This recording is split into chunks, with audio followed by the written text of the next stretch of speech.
దారిద్ర్య బాధలన్నీ తొలగింపజేసుకోవటానికి, తీవ్రమైన ఆర్థిక ఇబ్బందుల నుంచి సులభంగా బయటపడటానికి, సమస్త శుభాలు చేకూరటానికి ఎలాంటి విధి విధానాలు పాటించాలో నేటి శుభం లాభం అనే శీర్షికన పరిశీలిద్దాం.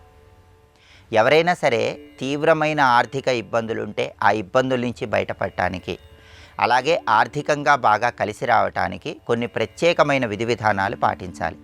వాటిలో ముఖ్యమైనటువంటిది సోమవారం కృత్తికా నక్షత్రం కలిసి వచ్చిన రోజు చేసే శివాభిషేకం. ఎప్పుడైనా సరే కృత్తికా నక్షత్రం, సోమవారం ఈ రెండు కలిసి వస్తే ఆ రోజు శివుడికి గంగాజలంతో, విభూతి జలాలతో అభిషేకం చేస్తే క్రమక్రమంగా ఆర్థిక పరిస్థితులు మెరుగుపడతాయి. అలాగే ఎప్పుడైనా ఆదివారము, రోహిణీ నక్షత్రము ఈ రెండు కలిసి వచ్చిన రోజు ఒక నిమ్మకాయ తెచ్చుకొని దాన్ని పూజా మందిరంలో ఏర్పాటు చేసుకోవటం ద్వారా కూడా క్రమక్రమంగా ఆర్థికంగా బాగా కలిసి వస్తుంది. అలాగే ఇంటి యజమానికి, సభ్యులకి అందరికీ ధనపరంగా బాగా కలిసి రావాలంటే ఇంటి యజమానురాలు ప్రతిరోజు ఒక ముఖ్యమైన విధి విధానం పాటించాలి. ఆ విధి విధానం ఏంటంటే, ఇంట్లో 3 ప్రదేశాలలో ఉదయం నిద్ర లేచిన తర్వాత ప్రత్యేకమైన విధి విధానం పాటించాలి.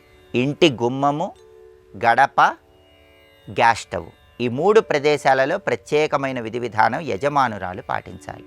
ప్రతిరోజు ఇంటి యజమానురాలు స్నానం చేశాక ఇంటి గుమ్మానికి, గడపకి, గ్యాస్ స్టవ్కి ఈ 3 చోట్ల పసుపు బొట్లు, గంధం బొట్లు పెట్టాలి.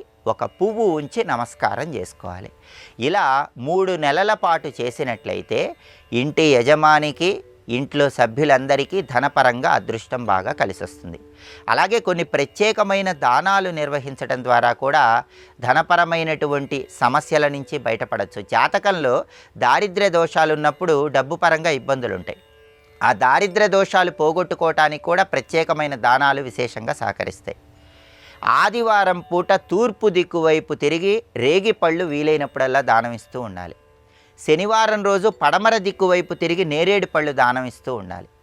శుక్రవారం రోజు ఆగ్నేయం వైపు నిలబడి అరటిపళ్ళు దానం ఇస్తూ ఉండాలి. ఇలా వీలైనప్పుడల్లా చేస్తూ ఉంటే క్రమక్రమంగా జాతక చక్రంలో ఉన్న దారిద్ర్య దోషాల తీవ్రతను తగ్గింపజేసుకొని ఆర్థిక పరిస్థితి క్రమక్రమంగా మెరుగుపడుతూ ఉంటుంది.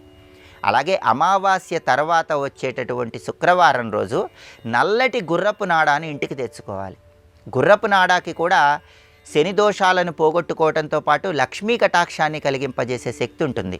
అమావాస్య తర్వాత వచ్చే శుక్రవారం నల్లటి గుర్రపు నాడ ఇంటికి తెచ్చుకొని పూజా మందిరంలో ఉంచి దానికి ధూపదీప నైవేద్యాలు సమర్పించి దాన్ని ఇంటి సింహద్వారం పైన ఏర్పాటు చేసుకొని రోజు ధూపం వేస్తూ ఉంటే కూడా క్రమక్రమంగా ఆర్థిక పరంగా బాగా కలిసి వస్తుంది. అలాగే త్రిలోహ ఉంగరాన్ని ఇంటి యజమాని ధారణ చేయటం ద్వారా కూడా ధనపరంగా విశేషమైన ప్రయోజనాలు చేకూరతాయి.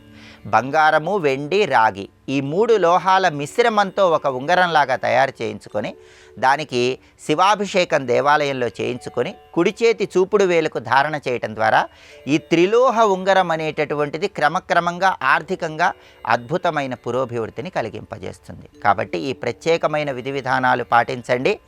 ధనపరమైనటువంటి సమస్యలు అధిగమించి ఆర్థికంగా మంచి పురోభివృద్ధిని సాధించండి.